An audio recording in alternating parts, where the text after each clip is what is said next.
Alright, so as I said in the last video, today we're going to be covering Byakuya Kuchiki versus Kenpachi Zaraki and what would have happened if these two had fought in the Soul Society arc, the Hueco Mundo arc, the Fullbring arc, and the 1000-Year Blood War arc. And real quick before we get into this, I do want to plug my Twitter and Discord in the description. Don't really need to explain what those two are. Should be self-explanatory, but also there is a straw poll in the description so you guys can vote for the next video. I've included an option for 2 versus matches and 3 discussions just in case you guys are a little burnt out on the versus matches. But with that being said, let's go ahead and jump right into this. So right off the bat, I'm going to go ahead and combine the Soul Society and Hueco Mundo fight into just kind of one section because the results for these two are the same in my opinion, just because the only difference between Soul Society Byakuya and Kenpachi and Hueco Mundo Byakuya and Kenpachi is that they just got stronger, like overall. I mean, sure, Byakuya does get Gokei and Kenpachi does get Kendo, but they both should have had these techniques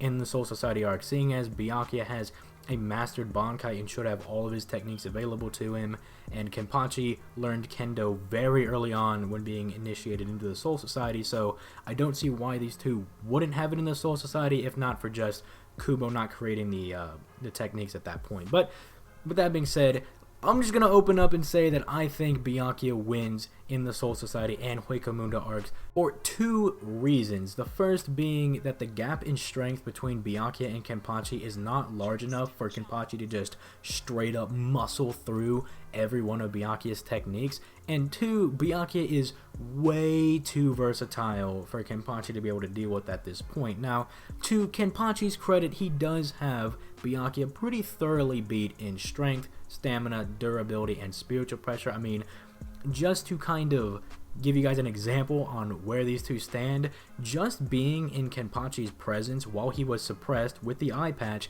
Hanadoro passed out, yet he was still able to walk up to Byakuya. Granted, he was, shaking. He was pretty shook by the fact of, oh man, I'm gonna have to fight Byakuya, but still he was able to walk and move in the presence of Byakuya, where Kenpachi, he was straight passed out. And granted, this Kenpachi was suppressed because he had the eye patch, and that Byakuya probably wasn't flexing his Ryatsu as much as he could, but still I think it's worth pointing out. Now, this isn't to say that Byakuya has like bad stamina or bad durability. He did take a lot of hits from Ichigo when they fought. Ichigo got him a couple of times with Shikai, got him a couple of times with Bankai. He got some really decent hits in there when he was holified. Then of course Ichigo did get a really nice hit in there when they did our final clash, but Ichigo still needed to like brace himself with his sword after that, and Byakuya just kind of walked away, not like unscathed, but he did just kind of flash step off into the distance. And then right after that, he takes a hit from Gin trying to save Rukia, and Gin is no slouch, as I'm sure we'll cover him in the future. And after taking all of these hits, he's able to still remain conscious and give Rukia this whole little speech on who Hisano was and why he did what he did and all that good stuff. Now, I still believe Kenpachi has far superior stamina and durability. I mean, he pretty much shrugged off a hit from Kaname and Sanjin in their Shikais, and then just ran through Kaname's Bankai and would have done the same thing to Sanjin had Sanjin not fled to go, attempt to help the people at Sokyoku Hill. I mean, we all know how that turned out. So Kenpachi definitely has superior stamina and durability, but something I feel the need to address is that Byakuya will be able to damage Kenpachi. Now, Kenpachi does have more Ryatsu than Byakuya, so he should be able to mitigate some of the damage, and he does have a higher innate durability over Byakuya, so he should be able to muscle through some of the hits, but he's not just gonna no diff take no damage through all of Byakuya's hits. Like, that's not gonna happen. Now, I do know that Aizen says to Soifone that, hey, a battle between Shinigami is a battle of Ryatsu, and Kenpachi even states something similar to Ichigo, but Ichigo had far less Ryatsu before he got the Zangetsu amp, and he was still able to cut, a suppressed Kenpachi. So Byakuya, being a captain of the Gotei 13, having far more Ryatsu at his disposal, should be able to cut Kenpachi. In fact, I'm 100% certain that he will be able to cut this dude. And also the fact, though, if you still don't buy that, the gap between Aizen and Soifone was like the gap between Soifone and Genryusa. Like, it might as well have been those two fighting, because Aizen was closer to that level than, just an average captain's. And Kenpachi is not on the level of Genryusa, right? So yeah, with that being said, let's just go ahead and talk about the different abilities Byakuya can employ to just take Kenpachi down. Now, I'd be straight up lying to you guys if I didn't say that Byakuya was going to have his work cut out for him when fighting Kenpachi, because the dude's an absolute tank, you know, he doesn't go down easily. But Byakuya has enough techniques and enough stuff going in his favor that I am confident that he could take this with a high, like 9.5 difficulty.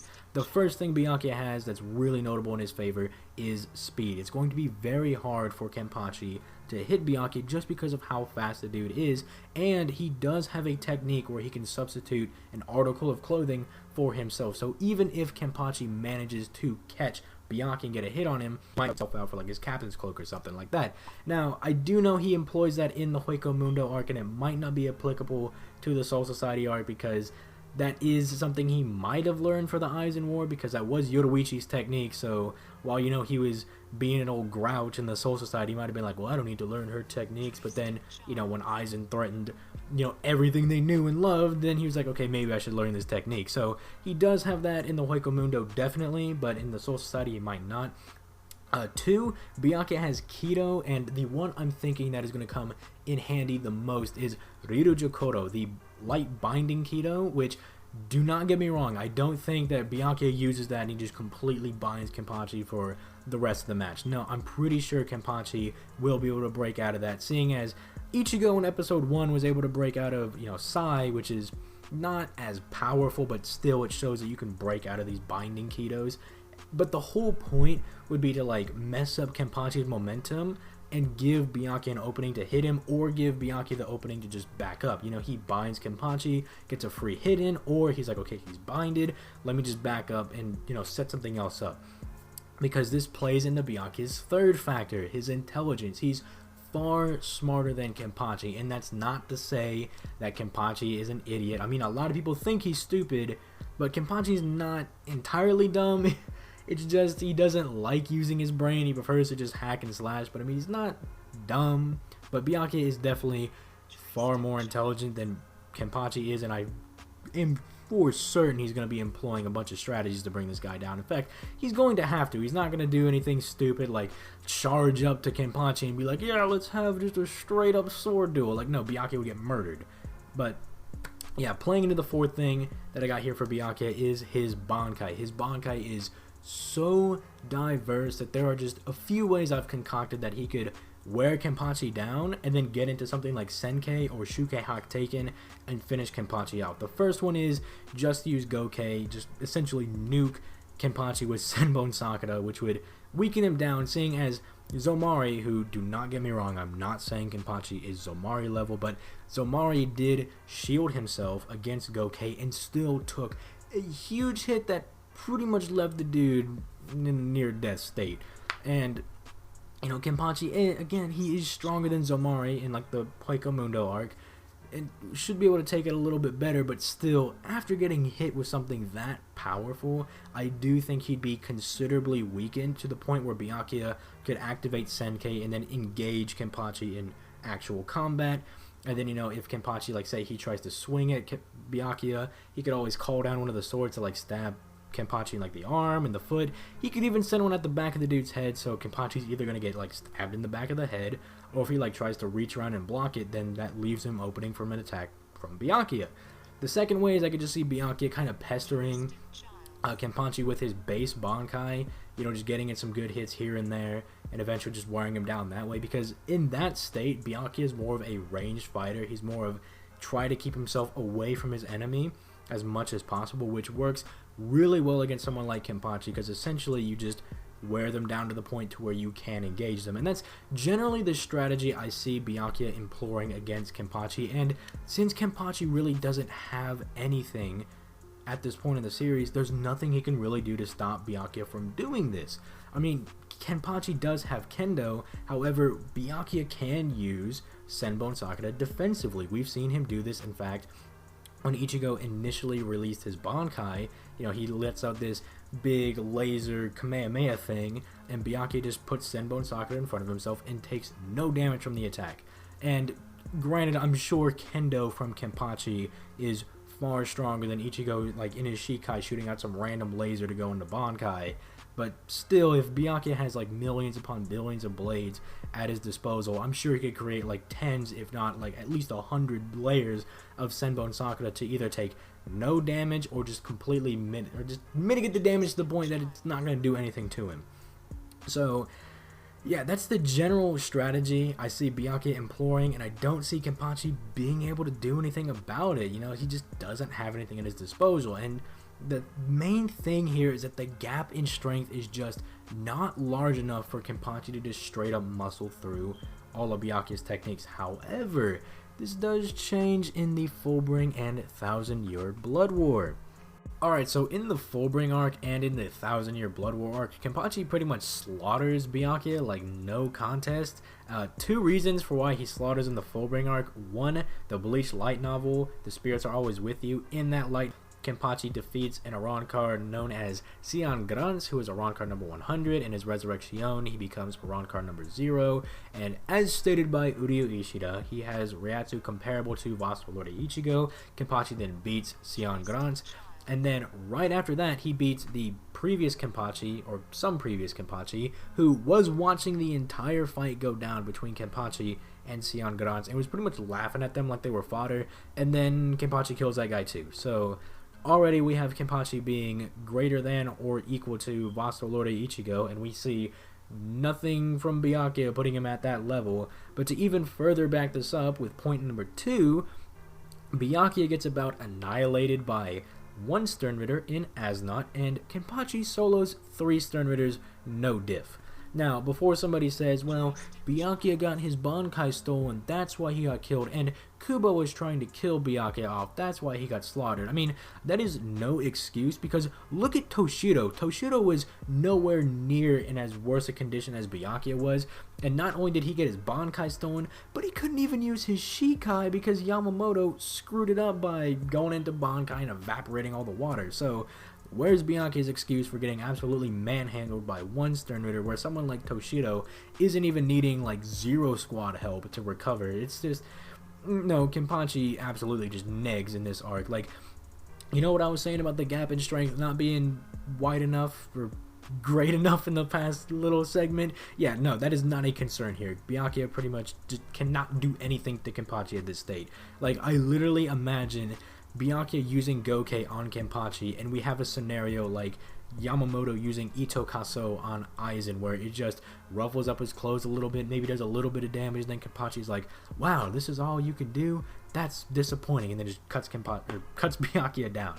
Now, Byakuya does go and train with the Zero Squad, and he does get a comparable feat to Kenpachi, where he does solo 3 Sternritters. He solos Candice, Robert Akutron, and Nanana, but he doesn't actually kill them, but he does, you know, make them to where they're not moving. So I guess we can give him that he soloed 3 Sternritters, no diff, just like Kenpachi did at the beginning of the first invasion. But then Kenpachi also does some special training with Unohana to the point where he gets so strong that he kills Unohana with just his stick of a Zanpakuto while she is in Bankai. He then kills Gremmy, the self-proclaimed strongest Sternritter, and I'm inclined to believe the dude because every other Sternritter was freaking out about his powers. Like, Askin was a little off-put by Gremmy. He created 2 other Sternritters, the guy that was pestering Yachiru and Isane, and then I believe he also created the Stigma, who we didn't see a whole bunch of in the actual series. It was like in some side story or whatever, but yeah, created 2 actual living beings with their own powers. So yeah, Kenpachi like no divs that dude. And then we go up to the Soul Palace, and Kenpachi gets Bankai, and Gerard in this state is already like really strong because he's been beaten down a couple of times. And then Kenpachi comes in, cuts the dude in half, which makes Gerard stronger, and then proceeds to still beat the dude down. And then even after Kenpachi exits Bankai and he is severely weakened because, you know, Kenpachi's Bankai just wrecked his body, he still is able to just stick his hand into Gerard's foot and just knocks the dude over. So yeah, there is absolutely nothing Byakuya can do to Kenpachi at this point. Like, he took some mega steroids. I don't know, did he go to the Mushroom Kingdom and get some like shrooms from Mario? I have no idea what this guy did to become so swole between the Hueco arc and the Fullbring arc, but Byakuya cannot do anything to this dude. I mean, the gap in strength is ridiculous. Like, he's literally going to neg anything Byakuya throws at him. But I would love to hear what you guys think in the comments below. I'm sure there's going to be a lot of debate about Soul Society Byakuya versus Kenpachi, and especially Hueco Mundo Byakuya versus Kenpachi. I'm pretty sure everybody agrees that Fullbring Kenpachi and the 1000-Year Blood War Kenpachi just absolutely slaughters Byakuya. But the other one, I'm generally interested to see what you guys say. So yeah, just leave your thoughts in the comments below. Leave a like and subscribe. Again, the straw poll will be in the description so you guys can vote on the next video. Probably won't get around to it for about 2 weeks, if I'm being honest with you guys. I won't have the best place to record any videos, and I want to try to put out the best I possibly can for you guys. So yeah, it's going to be about 2 weeks before I can get the next video out. I'm still going to be able to stream because streaming is a little different, so feel free to come out to those every Monday, Wednesday, and Friday. And also feel free to check out my Twitter and Discord especially. I'm having so much fun with you guys over there. It's kind of in what I like to call the beta right now, because it's not exactly how I want it to be. There's still one more incarnation that I'm doing, but I've almost got the whole thing ironed out. It's really fun just being able to chat with you guys and meme out with all of you dudes. But yeah, with that being said, I'm gonna go ahead and get out of here. You guys have yourselves a nice day. Peace late, guys.